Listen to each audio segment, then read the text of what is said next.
everyone, welcome back to Beyond the Veil Tarot and Astrology. My name is Candice Marie. Thank you for joining me. Happy Sunday, y'all. Hope you're doing well. Really looking forward to doing this video. Today, we are going to discuss all of the most important transits of June 2022.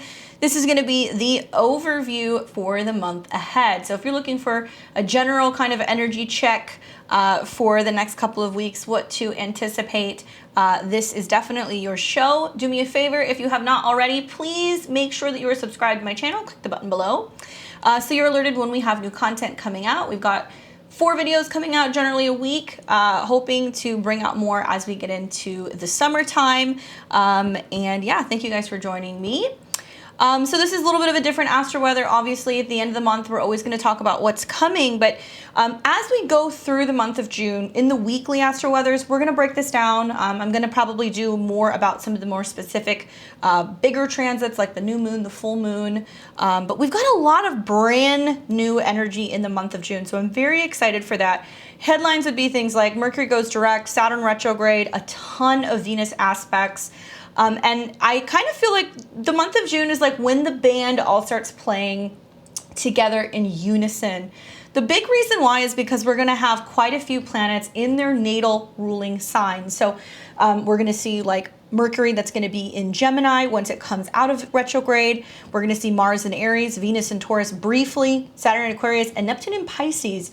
And where all of these planets, when they're in the signs that they rule or that they work best with, everybody can kind of start getting into unison and doing what they do best. So how that plays out for the rest of us is that when these planets are in the signs where they best express themselves, it feels like everything kind of starts to come together. Even in the midst of a little bit of retrograde shadow and other planets that are stationing retrograde, I feel very optimistic about June. I feel like I'm like on repeat. I've been saying this for 6 months. I'm like, guys, 2022 is not going to feel like it's starting until we get midway through the year.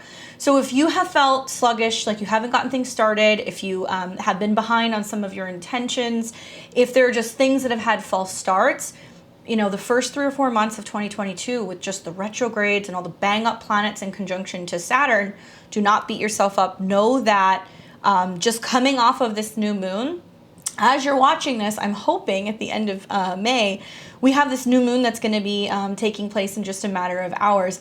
This is a very, very positive new moon for getting things started, for walking the walk and talking the talk, because we also have the sextile to Mars and Jupiter in Aries. So if you missed that video, check it out. Just know that as this energy is setting up, it is encouraging us for the next month to really kind of get things in order and go in a different direction. So we're going to go through day by day some of my most important and notable transits, and I will break each and every one of those down for you. Let's get to June. Here we go. May's so long. And yeah, I mean, you know, I think when we have these planets that are hanging out in Aries and also in Gemini, one of the things that really came up for me is just doing what feels natural, right? So Aries is going to initiate something. It's going to have more action, more motivation, a little bit more pep in its step. And being that this lunation, you know, is really very mercurial, with Mercury getting ready to station, Mercury in Taurus, and it's trine to Pluto, literally for the 3rd time we're going to see throughout this month, helping us really go deep and re-strategize, restructure anything in regards to our finances, anything in regards to where we're placing our time, our value, what we're valuing, what we're investing in, right? So I think that even for me, this last couple of like weeks, the last immediate week, it's like I keep getting sidetracked, and I'm noticing that I'm getting sidetracked because I'm needing to go back and think about, well, where does the power lie, right? Does it lie with me? Does it lie with people outside of me? Is there a need to rethink things? Is there a need to rework things? And it's been rather challenging. Maybe it's because I'm in like a Mercury year, but I'm really looking forward to the next couple of weeks and seeing how that restructuring that we've been doing, the rethinking, the reworking, strategizing, I think is the key word with Mercury trine Pluto, is going to allow us to behave differently during the month of June. Part of it's Gemini season, okay? You guys get a free pass to change your mind. But Gemini reminds us that anything is possible, that We can start talking about it and getting other people involved, that we can share ideas, we can send an email, send a text message, open up the conversation, and then we're actually just going to see those things kind of spread like wildfire because of the support that we're getting from Aries. So sharing ideas, changing our mind, getting active, getting involved in communication or things that really kind of strike up our interest, and just allowing things to kind of flow, right? So the month's going to kick off with some transits that are actually taking place on June the 3rd. Mercury goes direct. Yay! Mercury retrograde's over. Although I will tell you guys that it is going to take a little bit of time for this shadow period to end. Closer to, mid-June, we start coming out of the shadow.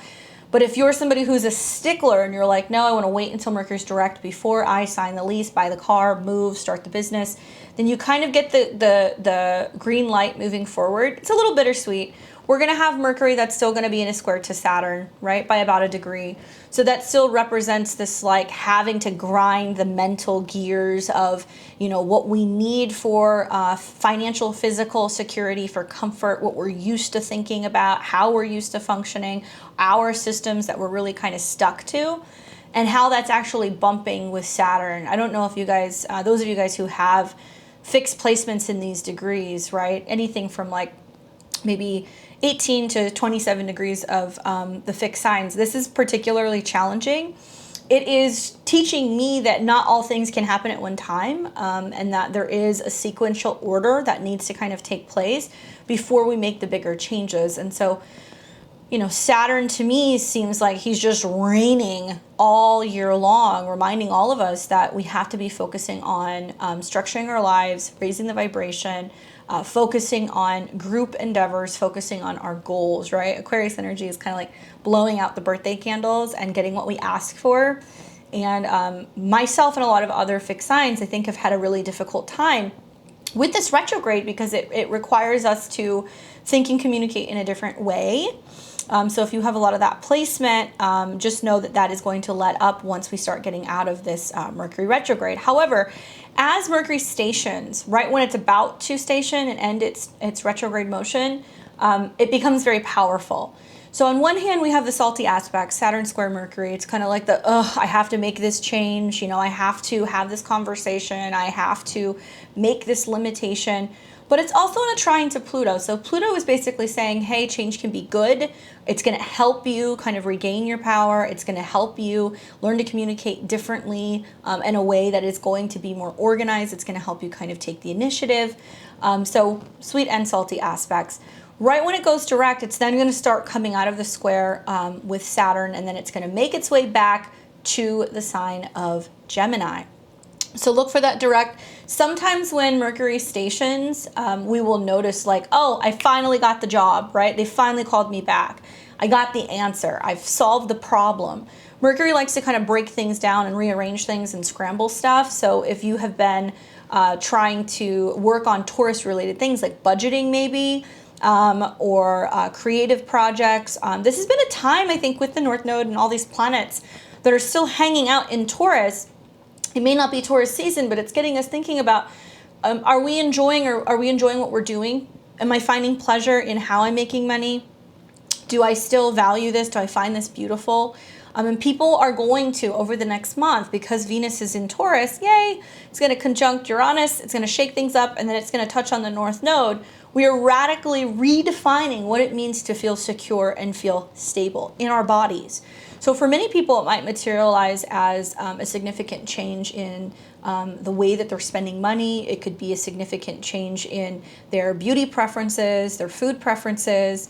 I certainly think there's going to be a lot of talk about what is beautiful, what is valuable, where we're putting our money, what is going to make us safe. And Taurus does deal with food, right? Raising food prices. We're going to see that continue, especially anything in regards to cattle, so meat and things of that nature. And raising prices that are going to bring up themes of whether or not we can maintain this. Here in the United States over the weekend, we're going to have Memorial Day weekend. And I think a lot of people are going to be going and getting all their food for their barbecues and things. And they're going to be looking around going like, oh my goodness, the grocery bill is insane. And I feel like with the square to Saturn, if this is something you're dealing with, the solution is have a potluck. right? Aquarius is other people. Rather than being the family that kind of creates the entire spread, encourage everybody to bring something, everybody's going to pitch in. Maybe you make food, right? Maybe if you're somebody who's catered, or if you've gone and gotten a bunch of meat, maybe you're going to decide that you're going to incorporate more vegetables. Maybe you're choosing to go organic, right? People are having to make really difficult decisions with some of that stuff. So I think when in doubt, think about Taurus. You know, what tastes good, what feels good, what's healthy, what's natural. Certainly there's going to be a lot of talk over the next year about solutions with the North Node in Uranus and Taurus. We're going to see lab-grown meat, even more so than we have before. We're going to see artificial meat. We're going to see plant-based meat. This has been a theme for the last like couple of years, especially since we saw like, you know, Beyond kind of come on board. But there's more coming. We're going to see more kind of innovations when it comes to meat, and whether or not we're willing to take something that might be strange and unusual, right? Uranian or artificial. So then we're going to get to the 4th, and on the 4th, we're going to see that Saturn is getting ready to station retrograde. So interesting. So Mercury goes direct, and it's square to Saturn. Saturn goes retrograde. Here we go. It's going to be in the afternoon hours here on the West Coast.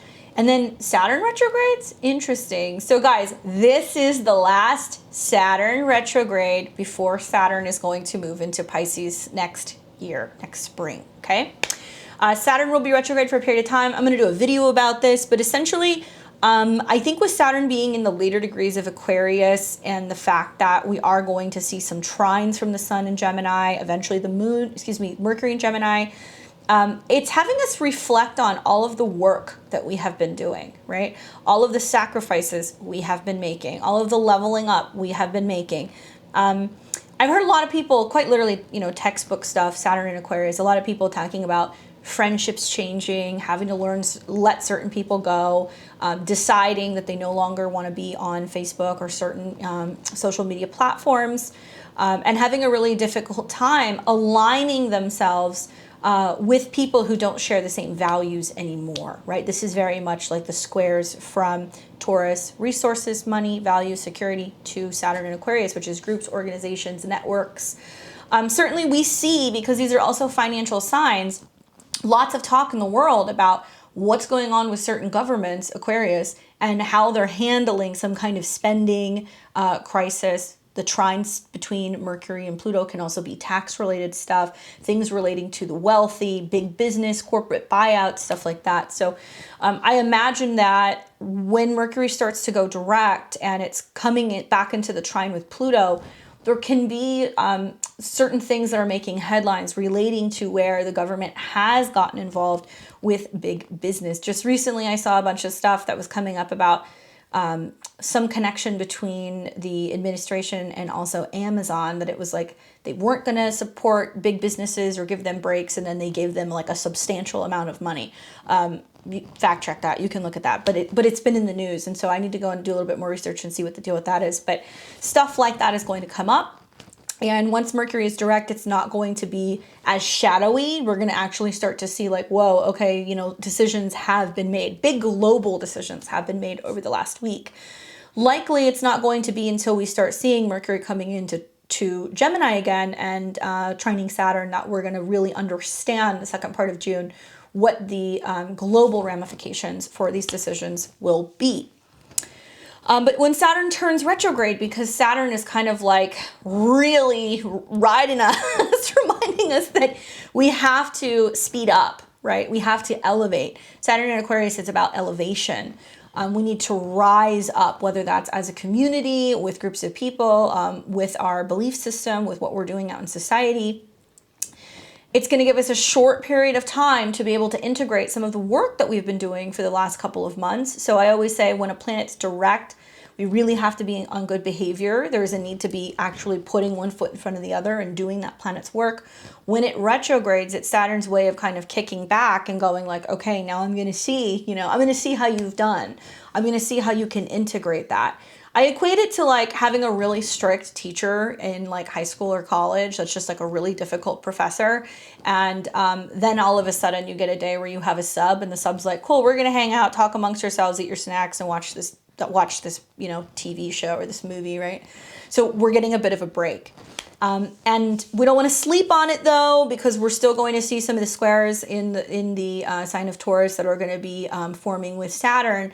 And it's almost like we're going to be given an opportunity to choose differently, right? To rearrange things, to be able to restructure things. And Saturn may not hit back as hard as he usually does, but make no mistake, while we are going through these transits, while we have conjunctions to the North Node, we benefit by really sticking to our guns in terms of how we feel, choosing pleasure, putting an emphasis on what feels good, and radically changing and redefining what it means to feel safe, secure, and in our bodies. So pay attention for that. There's a video coming. I'll talk about how that retrograde is going to affect each and every one of the 12 signs. But for the most part, I feel like it's going to be a nice little break where we're no longer feeling like we're pushed to the brink, right? Uranus is like sudden and can be very intense. And I think that with these Saturn-Uranus squares that are going to come back in the fall, we're going to feel like this being pushed out, way out of our comfort zone. All 2021, we saw Saturn and Uranus squaring off, and it represented this energy of old versus new, right? Tradition versus innovation. And Saturn in Aquarius does want us to innovate, but it wants us to take our time. And Uranus is like, nope, go, let's move quickly. But it's in Taurus, which is a slow sign. It's kind of weird, right? It's kind of saying like, maybe some of us have felt like we took 2 steps forward and 1 step back, wherever Taurus and Aquarius is in our chart. So now we're going to let Uranus and Taurus do its thing. We're going to say, okay, we're going to feel our way into change. We're going to make changes and go, how do I feel? Are you doing okay? Are you all right? Okay, great. Now let's take the next step. Everything this year has to happen in sequential order. That's just the name of the game, with the nodes being in the fixed signs. And we're going to see some major turning points, obviously, at the end of summer, July going into August. I'm going to skip ahead now to the 10th of June. And on the 10th, we're going to see Mercury in Taurus trine Pluto for the 3rd time. Perhaps maybe this is when we're really like solidifying things. You know, we've worked out all the kinks in a contract. We've really gotten all the information out on the table. We're making some larger transactions, purchases, plans, especially structuring business and finances through the end of the year. So it's interesting, like we're coming into now what is going to be, what is this? This is going to be the 3rd quarter here pretty soon. So I think it's like a really interesting time to kind of reflect and go, okay, this is how the first 6 months of the year has gone. Now what are we doing for the rest? So if you need to structure any of those things, spending, budgeting, business stuff, structuring any of that stuff, this is a really great time to kind of wrap a lot of that stuff up. Still some deep conversations. You might feel like you're revisiting some things that you've been working on for the better part of the last like 2 or 3 weeks. And I think right when Mercury stations and then is hovering around that 26, 27, 28 degrees, you guys have to keep in mind it's activating eclipses. I feel like I really underestimated this. You know, even knowing that Mercury was going to go back and forth in opposition to the eclipse that we just had here in mid-May, right? That lunar eclipse that we had in Scorpio.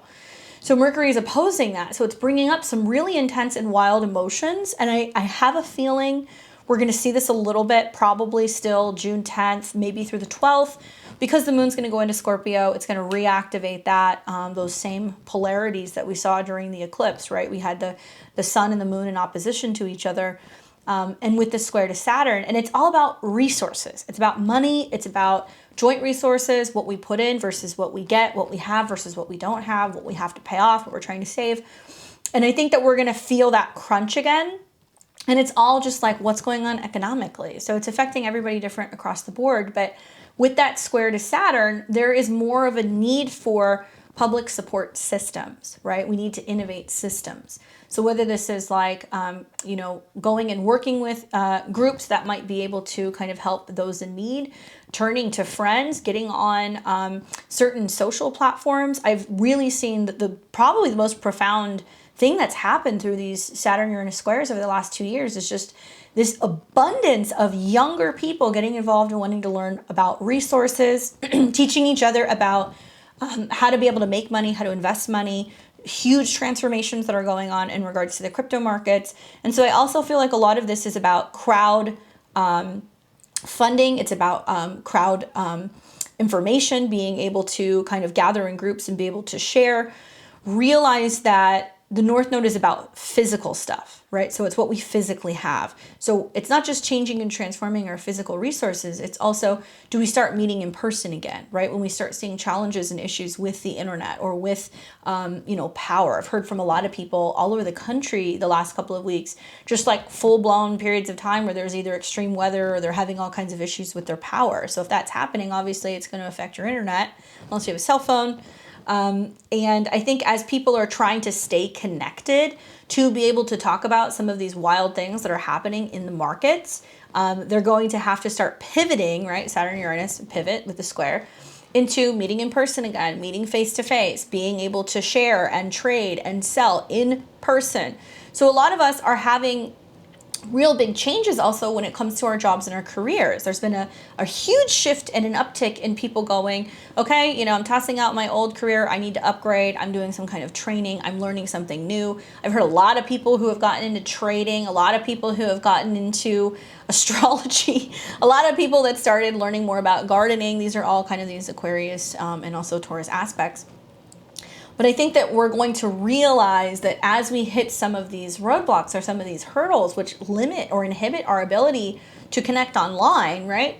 Which is crazy because, I grew up in the era where I remember when the internet first became a thing in the early 90s. Like, some people watch this and they don't know what dial-up is. Some people are like, yeah, I didn't even have a cell phone. So I know that we have a very wide range of age groups that watch this, but we've become very dependent on the internet, and it's gotten me freaked out a little bit, especially the more that I'm putting into creating content and really focusing on building a library and being able to connect with people all over the world and putting more content out there. And obviously that's something that funds my lifestyle. And I'm realizing that there is a need to also be thinking long-term about, well, what else am I producing? What am I creating? What else am I contributing to? What are some of my talents? What are things that I can be sharing or selling or exchanging beyond just this space that you see in internet land? So it's got me thinking very differently too. And for somebody who's got a Scorpio stellium, it's kind of like, oh my God, this is fucking crazy, because there is a need to actually physically show up and do things differently. So let me know if you're also going through that squeeze. Let me know. So that Mercury trine Pluto for the third time, that's really solidifying things. It's going to help kind of really get to the core and start clearing out and making you aware of what you needed to kind of work on during the whole Mercury retrograde cycle. Now on the 11th, this is an important day. Okay, the North Node is in Taurus, love, beauty, right? Security, food. It's ruled by Venus. The South Node is in Scorpio, which is traditionally ruled by Mars, but also Pluto. So when we see things happening, with Venus or with Mars, we have to pay attention. Now, just recently in the end of May, we saw Mars go into the sign of Aries. So it's super fired up. It's feisty. Mars is about pushing. It's about being courageous. It's about showing up, standing up. It can be a little aggressive sometimes. It's penetrating in nature. That's what Mars is. It's very masculine energy. And it's cardinal, so it has this need to act. So when it's in Aries, it just goes, right? It just shows up. It rises to the occasion. Venus is more feminine in nature. It's more yin, so it's receptive, right? So there's this sense of like opening, receiving, nurturing, loving, being tender. It's very physical when it's in the sign of Taurus. So there is this physical sense of change and transformation. So as Venus is moving through Taurus in late May going into June, I feel like it's cool. And this is where I said like the band all kind of gets into sequence and everybody kind of plays the same tune. This is about letting natural energies do their thing. And this isn't about men or women, because sometimes people hear masculine and feminine and they're like, we all have masculine and feminine energies. My point is it's about letting the planets do what they do in these signs. Okay? Acting and showing up and being open to receive. Letting masculine energy penetrate, move forward, charge, orchestrate things, kind of stir the pot a little bit, get a little fierce and aggressive, create some friction. And let Venus kind of calm that down, nurture that, and receive that, and be able to do what Venus does best, which is sometimes like pollinating things. Like there can be a sense of, when we think of literally, bees and flowers, I guess, bees would be more of that Mars energy because they come in and they do their thing, but the flower has to be open to receive the pollen and then actually has to, you know, continue through the process of being able to spread the pollination, continue to bloom, create more flowers, all that fun stuff. So Venus has to receive, basically. And I think it's interesting that Venus is not only going to come into conjunction with Uranus, which is sudden shakeups, okay? This is going to be a time where you're going to feel it probably a day or two early, so you might start feeling that around the 9th. With Venus coming into conjunction with Uranus, which is strange, unusual, futuristic, sudden, exciting, right? It can be that thing that's a very strange and unusual new fashion trend that might arise. It might be very unusual, bright, loud clothing. It might be kind of open and polyamorous like relationships and things that are just very, very different, very unique. And it's also about collective energies because Uranus can be about friendships. So on this day, give or take a day on each side, if you are somebody who is a Venus-based sign, so if you are a Taurus rising or sun or moon, or if you're a Libra rising or sun or moon, you're going to feel this pretty intensely. If you have Taurus in your big three, you're really going to feel this because there is this upgrade and this shift of, I value this. This is what I love. And it's strange and unusual and very quick. The downside of this conjunction is that it can create some problems in relationships. It can create some sudden like bill that shows up. It can be some conflict where you have a difference of opinion in terms of where you put your money, what you invest in. Sometimes Venus-Uranus aspects for some people can feel like winning the lottery, right? And it's just suddenly money falls out of the sky, or love at first sight is something that we see with Venus-Uranus as well. I think that I wouldn't be so concerned about this if it wasn't for the fact that on this same day, the moon is in Scorpio, right? So obviously not a comfortable place to have the moon. We're reflecting on pain, fear, and trauma. So we've got that moon in opposition to Uranus, which already creates some emotional kind of startling situations, but then it's going to oppose Venus, and the moon's going to conjunct the south node. So look for some friction on the 11th. Not the best day for a big transaction. Can be a day where people are like, we need to break up, you know, this isn't working, or we need to make some huge changes in regards to our funding, or hey, you know what, we don't have the budget for this, we have to lay people off. I could see something like that happening in getting triggered from that conjunction. So what I'm getting at is because the North Node's in Taurus, we feel this so much more intensely, right, collectively. Now, this might be a day where, if, like I said, if you're a Venus-based chart, women might feel this more intensely. I imagine this is going to be some shocks and surprises, not just in regards to finances, but maybe even like reproductive rights, things that I have a feeling that are going to be kind of starting to unfold in regards to this leak that we had in regards to the Supreme Court and their stance on abortion. Then in the days ahead, Venus will come into conjunction with Pallas Athena, which is going to bring this sense of a real powering up, so to say, standing up, perhaps maybe even women or farmers or people involved in investments or anything like that, that start kind of coming together, right? That Uranus-Venus Pallas is like coming together. Let's strategize. You know, what are we going to do? How are we going to handle this situation? And then on the 13th, we have Venus past Uranus, so it's going to start to calm down. It's coming into the conjunction with the North Node, and Mercury enters into Gemini. So this is when I feel we like start making kind of lemonade, right? Mercury in Gemini, Venus in Taurus, Mars in Aries, Neptune in Pisces, Saturn in Aquarius. We've got all of these planets that are working in unison. So like I said, it's like when you see like a symphony play or when you see a band play, as long as everybody's playing their sheet music, as long as everybody's playing their part and they're in tune and they're harmonizing, it's like everything comes together beautifully, right? And you can really hear the whole piece in its entirety, and you can like really take it all in, and it sounds good and it feels good. There is a sense of that happening, even in the midst of some of more difficult, you know, challenging transits. Because Venus is about how we feel, certainly the conjunction to Uranus, the conjunction to the North Node, the square to Saturn, we're going to be more sensitive and we're going to be more aware of how things feel and the changes that we're making, right? The cutbacks that we're making also because of the squares to Saturn. But in light of that, there's some really beautiful things happening within Aries and Gemini that's saying, you know what, that's okay, we talk about it. Let's just talk about it, you know? Let's sit down and talk about the changes that we're making. Rather than being about problems, let's be about solutions. That's something that I keep thinking about.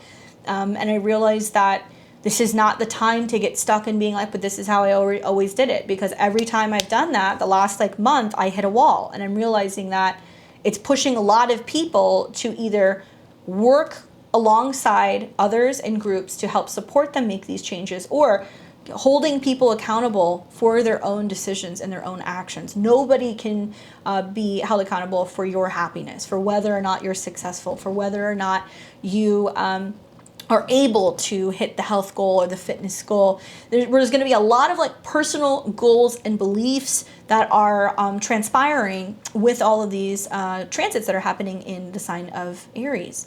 And as it's sextiling, you know, the sun, and also we're going to see Mercury sextile Jupiter again, there's lots of good news that's coming. And it's like, hey, did you know I stopped smoking? No, I didn't know. How's it going? It's really difficult, but I'm working through it. Like, there's a sense of personal accountability and like sharing with people and letting people know. And also learning, you know, whether that's going to a local group or a local meeting, learning a new language, taking a new course.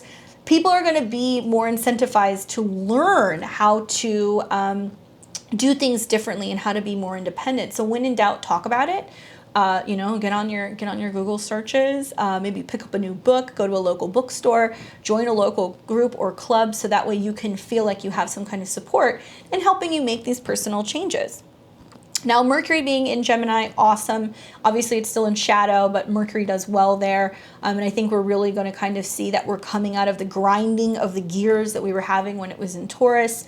And it's going to be there for a matter of a couple weeks. The sun is in Gemini, so we really want to pay attention to what's going on, obviously, with Mercury. So we're going to have a short period of time where both the sun and Mercury are going to be in Gemini together. And that leads us to the next day on the 14th. Let me scale this back by a couple of hours, where we have this full moon in Sagittarius. So the full moon in Sag, it's going to be on June 14th, and it's going to be in the early hours here in the Pacific side. I'm in Pacific time, so it's going to be somewhere around, 7 a.m. Eastern. Adjust your time zones, obviously. Full moon in Sag, 23 degrees. It's cool that we are seeing some kind of play still with Jupiter and Mars being in the same sign. I'm not thrilled about the square to Neptune, because I feel like that's going to be about a storyline changing. That's going to be about dissolving and letting go of things that we have been worrying about, or there can be some self-sabotaging that can kind of go on. So we'll break this down as we get closer. Just know that when there's a full moon in Sag, there is this sense of like making sense of the bigger picture. Some kind of overarching theme, you know, becomes clear to us. When we deal with the full moon, we're actually wrapping up things that we've been working on, obviously, for about 6 months since we had the new moon in Sagittarius. So you want to go back to Sagittarius season last year, so sometime probably from the end of November to sometime in mid-December. We're setting intentions and goals in regards to what we were believing in. We were still having eclipses also in Sag and in Gemini as well. So this is kind of also wrapping up eclipse cycles that we were dealing with last year. And one other thing I would say about this is that even though we have that square to Neptune, we're still seeing the moon in Sag sextile Saturn. We're seeing the sun trine Saturn.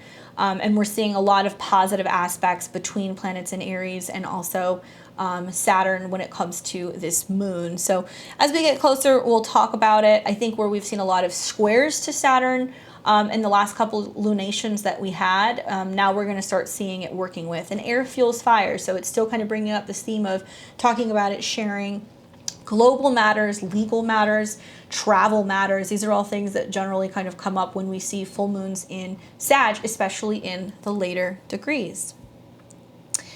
Now on the 16th,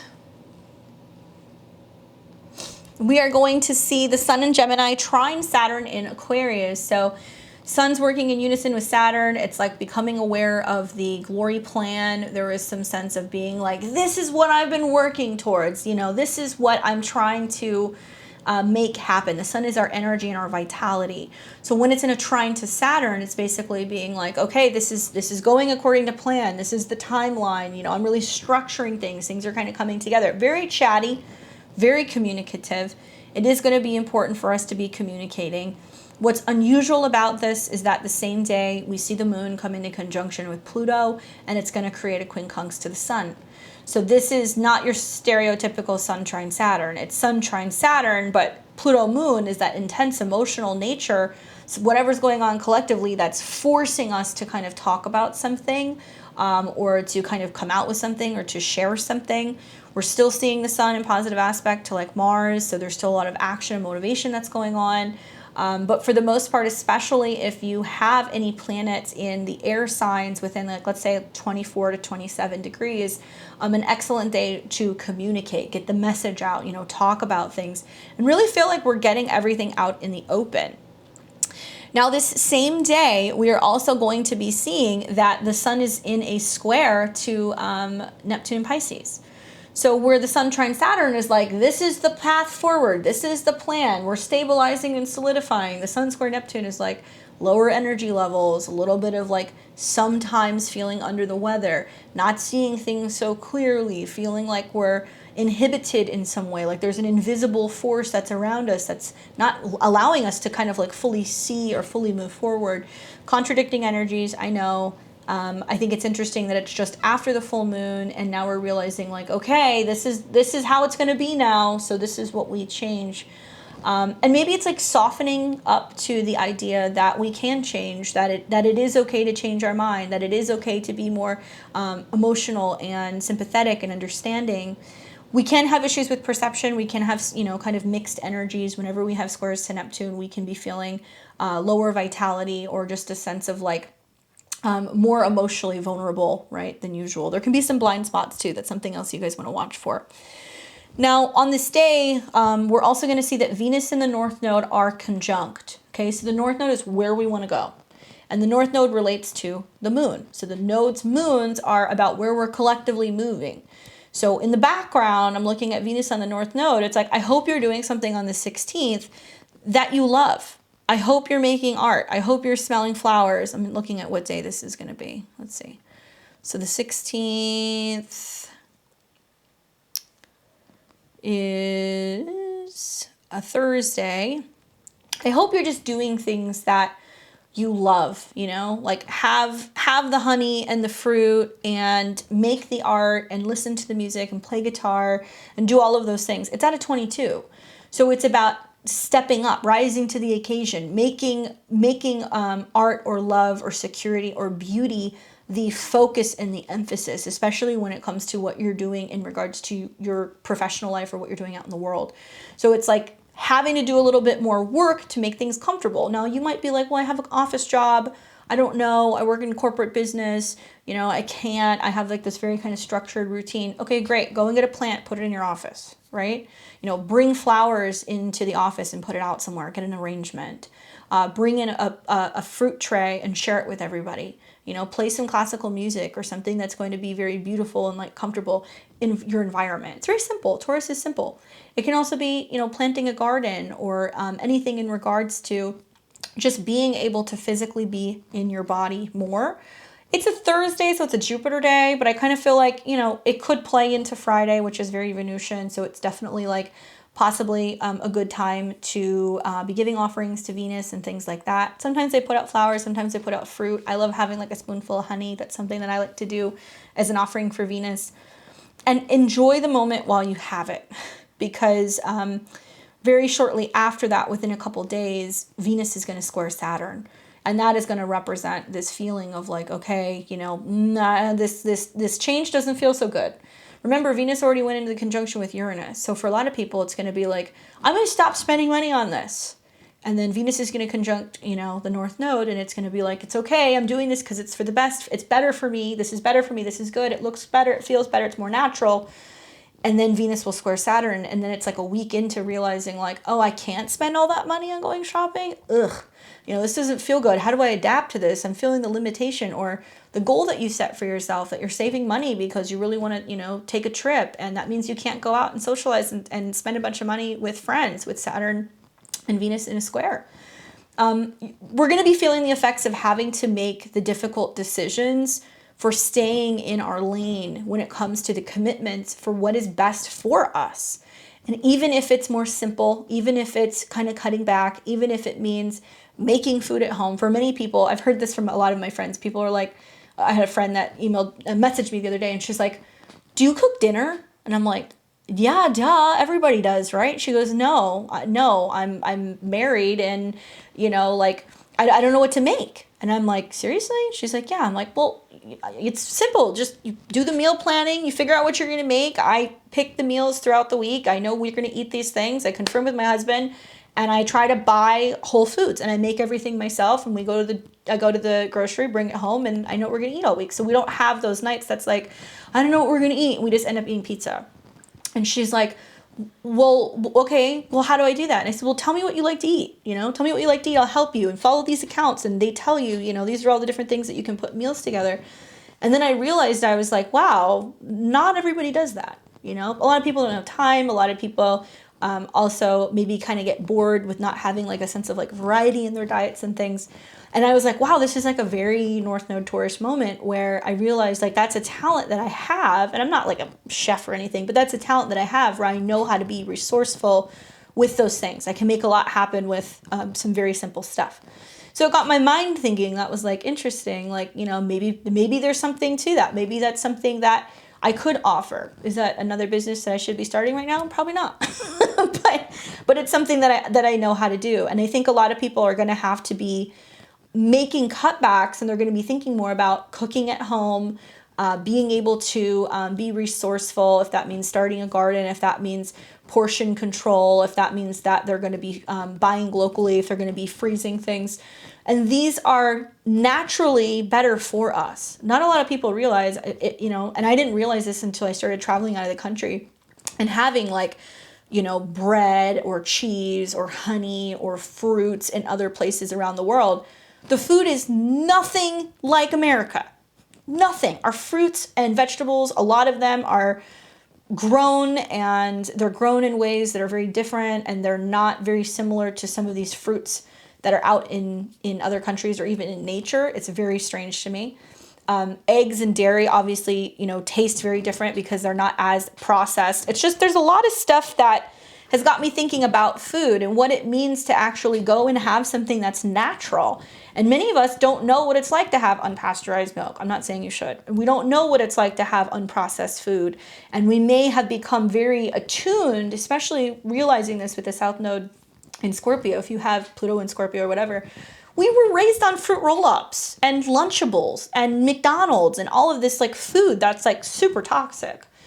So we have become addicted to it the same way we become addicted to drama, the same way we become addicted to fear and constantly living in this state that's like, oh my God, everything's a crisis.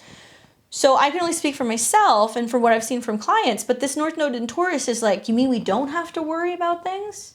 You mean the world isn't going to fall apart? You mean we don't always have to respond to trauma? You mean it's important for us to be outside and connecting to the Earth's energy, so we're diffusing that energy? And it's okay to eat food that isn't processed, and it's good for us, and it's not going to make us feel like shit all the time. Like it's really weird for me. A lot of these transits are really weird for me, and it's making me realize that getting back to basics is the best thing that we could do right now, and simplifying our lives. If you are doing that in the midst of these Uranus, Venus, Uranus North Node transits, know that you're going to feel the pinch. As soon as Venus starts coming into the square with Saturn. All right, so on the 18th, this is the square, and we will feel it.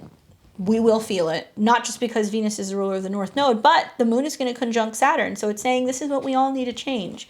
I'm anticipating in the world, we're going to hear things like, well, this is for the best of everybody. We're doing this for everybody. This is the hard decision we need to make for everybody. And everybody's going to make a sacrifice. Or everybody's going to have to give something up. And also, because it makes that square to Uranus, it's going to be a little upsetting or a little unsettling. And the moon square its own nodes is like, hey, we got to do this. The conjunction to Saturn is like real serious, kind of somber, emotional decisions that we need to make. Thankfully, it's going to trine the sun, so we're talking about it, we're communicating. Maybe people are just more communicative about being like, yeah, I've had to make sacrifices too, and this has been difficult. And that sharing of ideas, that sharing of information, the support that we get from being able to kind of all talk about how some of these economic effects are affecting all of us, right? On the same day, we're also going to see that even though Venus is making the square, she is getting ready to come into a trine very soon with Pluto. Okay? So we'll get to that in a second. On the 19th, we're then going to see, let's see, Venus in Taurus is sextiling Neptune. So that's helping us get in our feelings. I like the Venus sextile Neptune. I think it's nice. I think it's helping us dissolve things. It might be a nice day, the 19th and the 20th, of being like, I'm going to let it go. And I have to let it go because it's still in that square to Saturn. Releasing emotions, releasing feelings, using water, using hydration, using pools, you know, swimming, being out near a beach or anything like that to be able to kind of get into the body. Saunas are really great. That can be something that can be helpful as well. And then we are going to see on the 20th, this day, last day of Gemini season, Mercury in Gemini sextile Jupiter in Aries again. Okay, so this is the third time. Jupiter's like, hey, this is the glory plan. And Jupiter in Aries is really loud and really fast. That's how I'm feeling this. It's like, we're doing this now. With the sextile to Mercury, now that Mercury's direct, it's like, you know what? There's some good news here. You know, it's like, well, things could be worse. I found myself saying that a lot the last couple of weeks. It's like, I guess things could be worse. Like, I could have bigger things to kind of complain about. So it puts things in perspective. And I think the Venus sextile Neptune is also this softening and opening up to being like, it's okay to let certain things go. You know, it's okay to be emotional. It's okay to be feeling that. It's okay to be in that moment and experiencing some emotional kind of breakdown, especially with that moon being in Pisces. I think we're definitely going to be feeling that as well. Now we're seeing the sun in the late degrees of Gemini also receive that square from the moon. So it's that emotional softening. Oh, things are changing. 29 degrees of Gemini, very staticky. And it's getting ready to usher in what's going to be the new season. But look for that good news, right? It might be happening on the 20th. It might be happening closer to the 21st or so, as the moon Jupiter is coming into conjunction in Aries, and it's going to square the sun. Holy cow. That's going to be one hell of a summer solstice chart, which we'll be looking at that mid-month. I'll pull that up so we can take a look at that. That's going to let us know, you know, for the better part of the next quarter, what's happening. Obviously here in the Northern Hemisphere, happy summertime. Everybody's outside. They're doing their thing. They're barbecuing, you know, summer break. But the sun in Cancer gets us thinking about what action we're taking revolving around our emotional security. What are we doing around our home? Are we going back home and visiting our family because we're on school break? Are we focusing more on home activities? Are we spending more time outside by the pool? And the sun in Cancer is kind of funny because we're having to take action to emotionally protect. So we're going to be more aware of some of those themes just throughout that particular quarter. And we'll look at the solstice chart and talk about, somewhere around mid-month, we'll talk about what this means. I'll cast the chart and we'll look. But I'll tell you, just looking at that day, make sure I'm not missing anything. The same day Venus is going to trine Pluto. It's coming into the trine with Pluto, the 20th through the 22nd.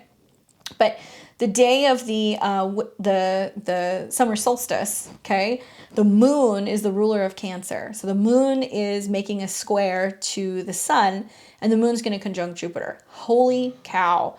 Moon and Jupiter and Mars in Aries in itself is loud. That's very loud. It's like action oriented. But this can be a sense of like emotional flare-ups, emotionally overdoing it.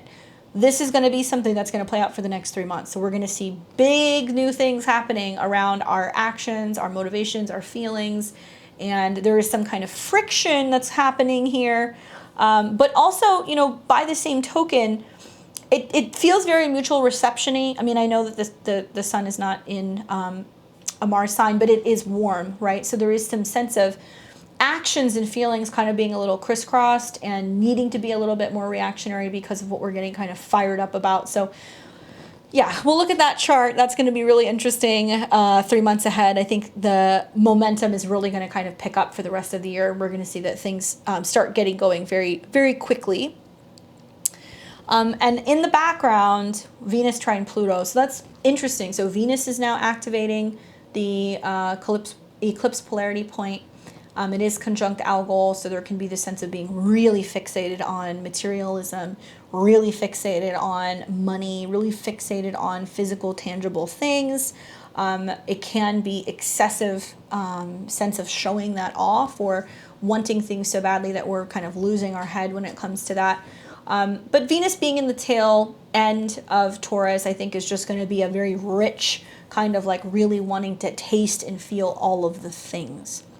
I like the Venus trine Pluto because I feel like that's just profound opportunities for deep healing and opening when it comes to making big physical changes in our lives in general. Very beautiful, very abundant energy as well. So that's kind of an interesting omen. Well, we've got the sun square the moon, which is kind of contradicting the Venus trine Pluto is actually very nice. I like that.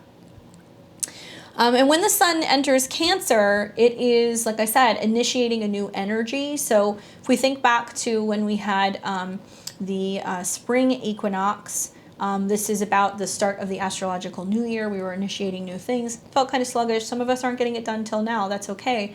Now it's how do we feel, right? How do we integrate that into our private life? How does that affect our home? And while the sun is in Cancer, highlighting all of this emotional stuff and what we're doing with our families, the Earth is in Capricorn. So we are physically feeling it. We are physically seeing the change. We are still working. We are not taking as much time off as we could or maybe should.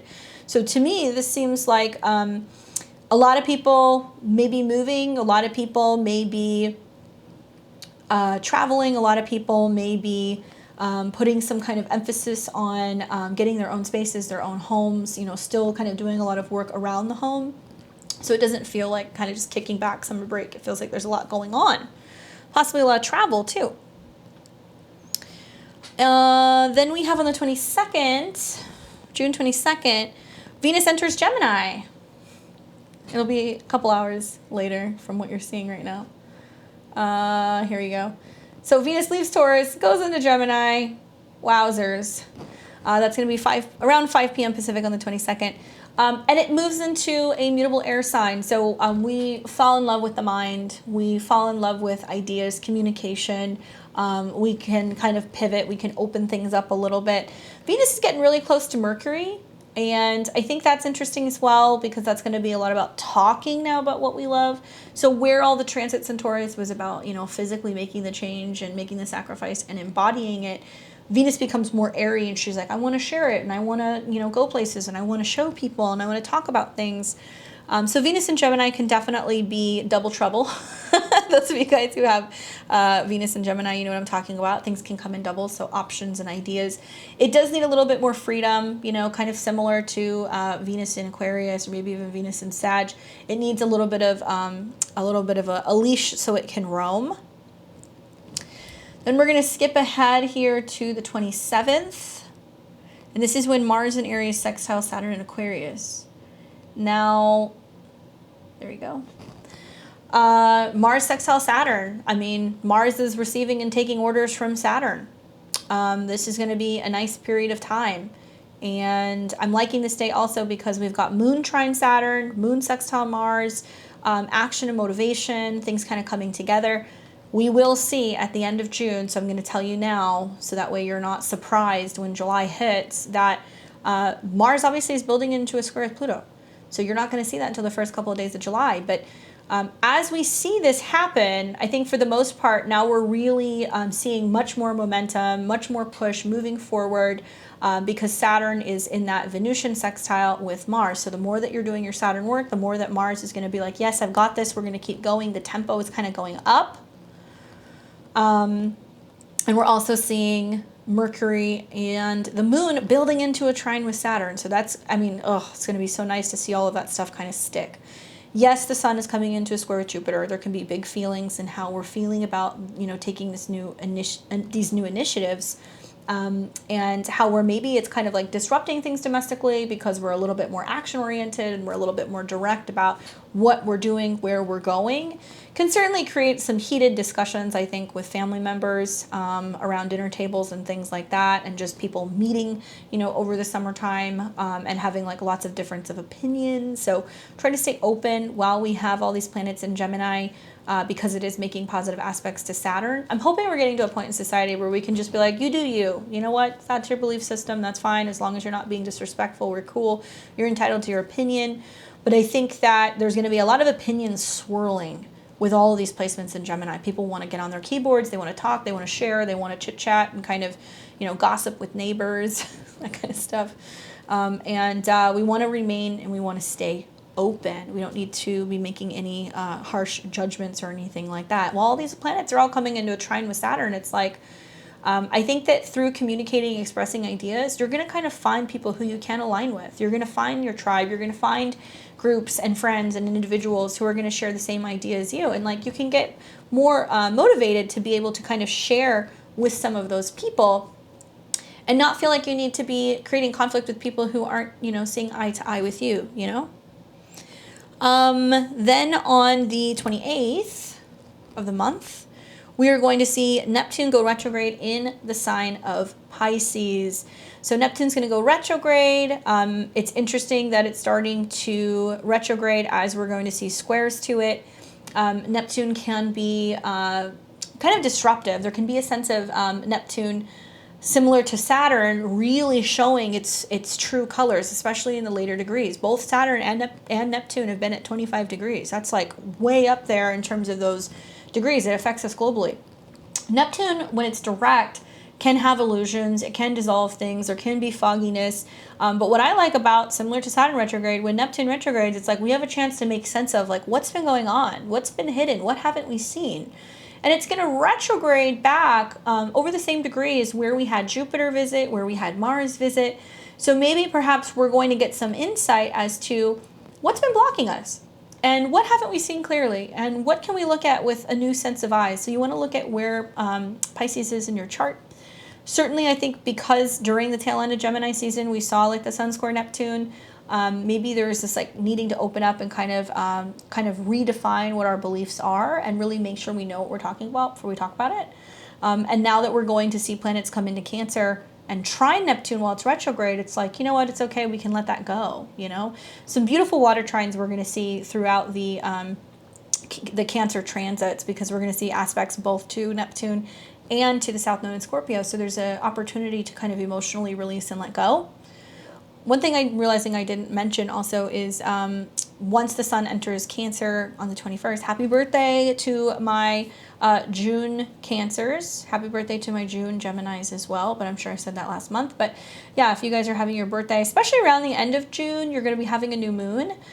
Excellent time to get a reading because you're having a new moon birthday anytime like the 27th maybe through like the 30th. It can be a good time to get a reading because you have a new moon, so the whole next year is going to be fresh, brand new energy.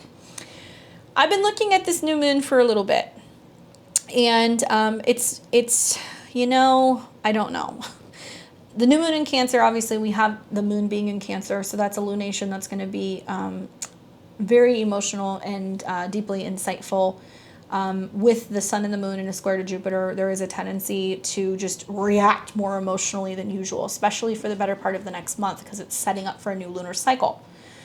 This new moon is going to be taking place at 7 degrees of Cancer, and it's going to be in a very tight conjunction to Lilith.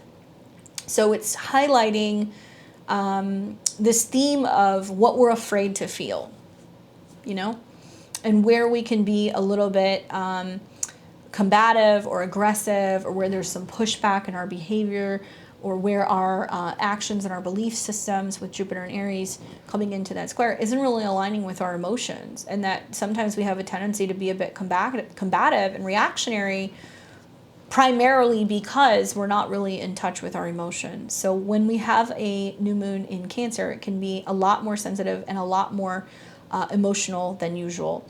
It's about combating our emotional fears revolving around security, motherhood, pregnancy, anything in regards to our roots, our home, the past.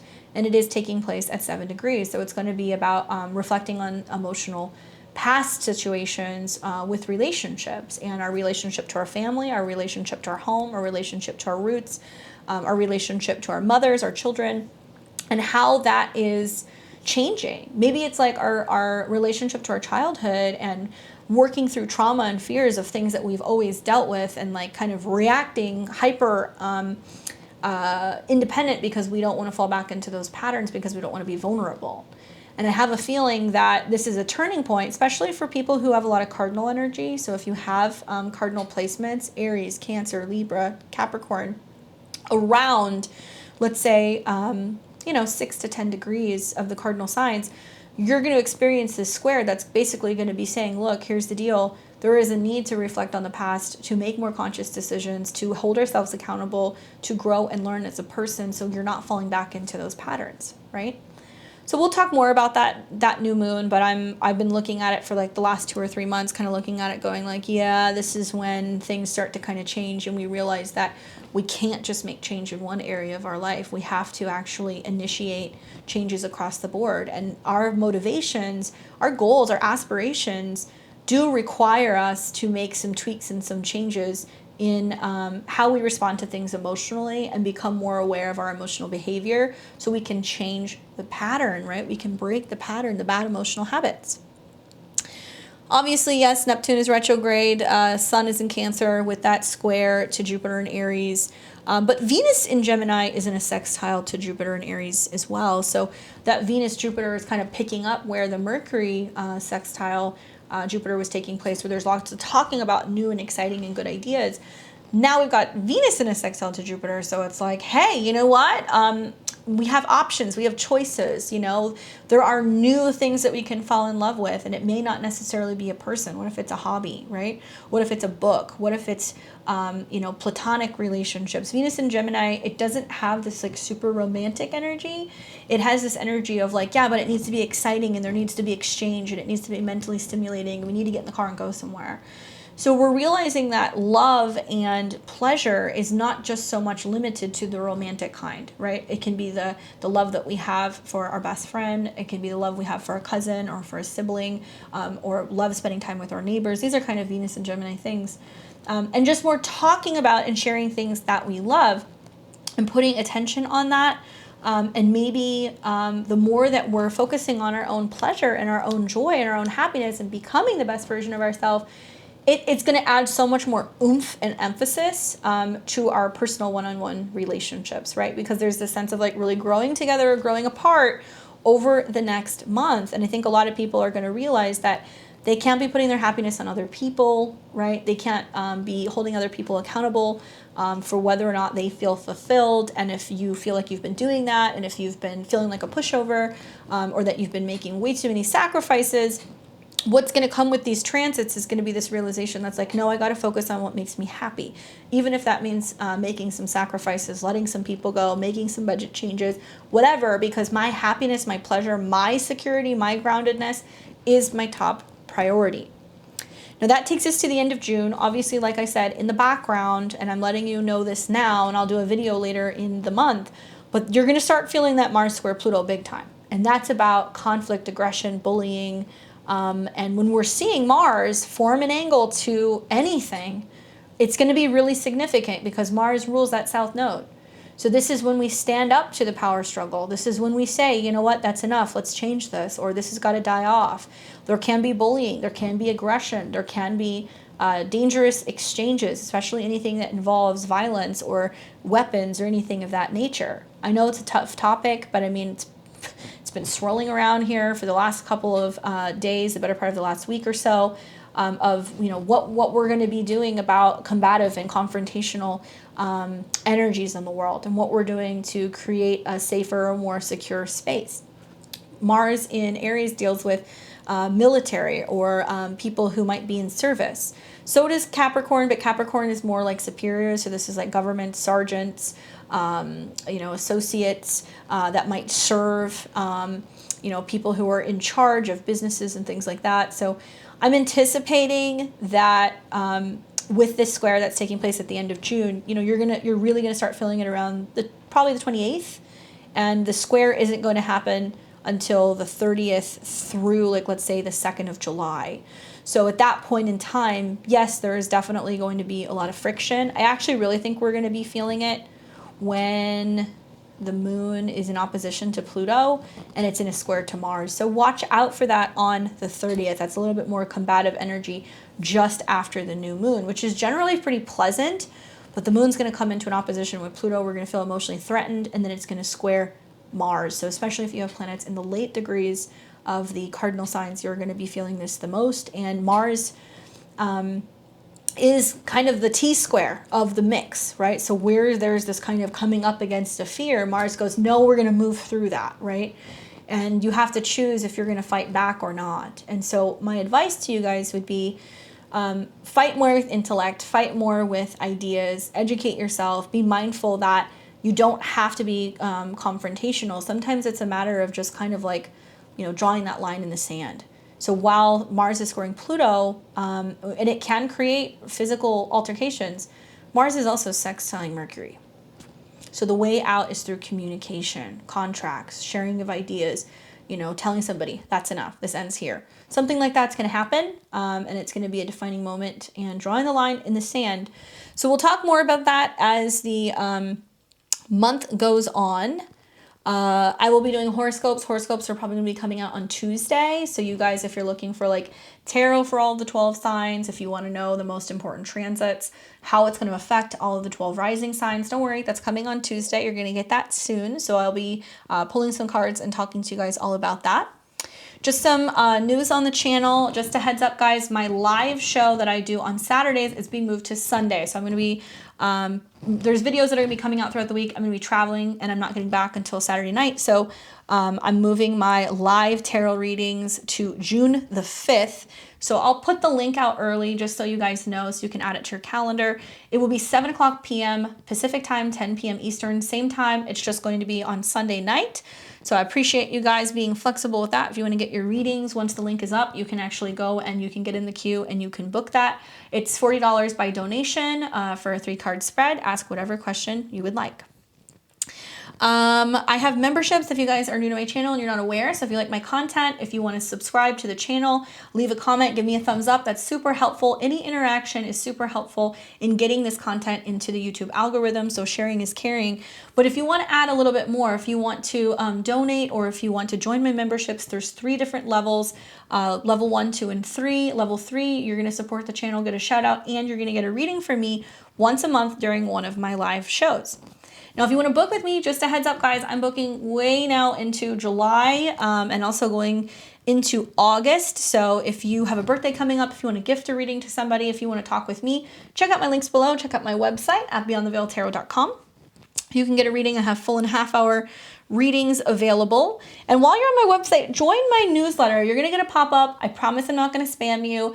If you are interested in my courses, I'm going to be selling Astro 101 later in the summer. So if you missed the live beginner's astrology course, no worries. It's going to be on sale pretty soon on my website. And we are also getting ready to initiate a tarot 101 course, so a beginner's tarot course. If you want to learn how to read tarot the way that I do, intuitively, and you want to be a part of my live class, join my newsletter. You're going to get an email as to when that is going on my website, where you can sign up.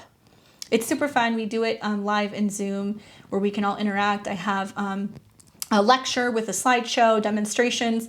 The tarot course is going to be cool. We're going to have overhead shots. I'm going to talk to you about spreads and the best way to be able to understand all of the suits and also all of the numerology behind tarot. Now, I'm also working on releasing a webinar calendar for the rest of 2022. Just so you guys know, maybe some of you guys have been watching me way back in the day when I was with Astrology. I used to do webinars all the time. I'm trying to get back into doing that because I think it'd be a cool way to create new content.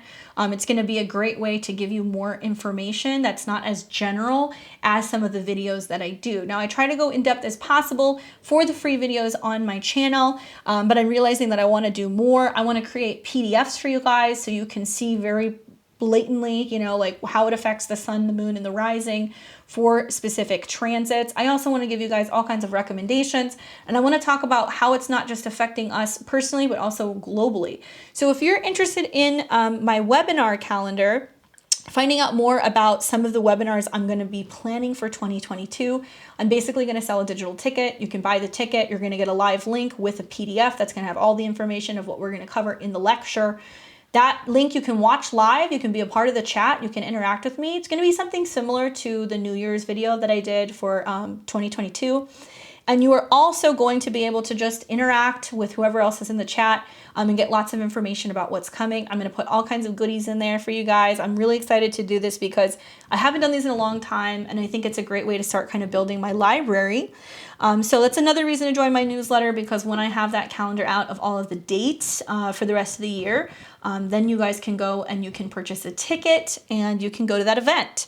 The webinars that I'm going to be talking about, or that I'm going to be holding, I'm going to do one on Uranus conjunct the North Node, what it means, how we can prepare for it, what we might anticipate, what it means for us spiritually, what might be happening around the world. It's a very big transit. It's happening at the end of July going into August, so I hope to be doing that webinar sometime in early July for you guys. I'm also going to be doing webinars on the eclipses in the fall. So we've got a new moon solar eclipse in Scorpio that's conjunct Venus. We've got a full moon lunar eclipse in Taurus that's going to be happening in November, and that is going to be in opposition to Venus with the moon conjunct Uranus. Holy cow. Big eclipses that deal with Venus, big eclipses that deal with the moon. I decided I'm going to do eclipse webinars for that. I haven't decided if I'm going to do them together or separate, but those webinars are all going to be about love, karmic love, relationships, what's changing, how we're transforming. And I'm going to talk to you guys all about working with herbal things and making magic relating to both the moon and also Venus. And I'm going to talk to you all about like love magic and all kinds of other things in those webinars and what it means for us karmically in regards to our relationships, right? So if that's something you're interested in, check that out. And then I think I'm going to do one for Mars retrograde as well. These will be in-depth 2-hour webinars with PDF, slideshow, lectures, and a live link for playback, so you can go back and you can listen to it as well. So if that's something you guys are interested in, let me know. Leave me a comment below. And I'm really excited to put this new content out because it's going to be super exciting. So hopefully the week goes well for everyone. Enjoy the rest of your Sunday. Please do stay tuned for the horoscopes. Those are going to be coming out on Tuesday. And I will see all of you guys very soon. Take care.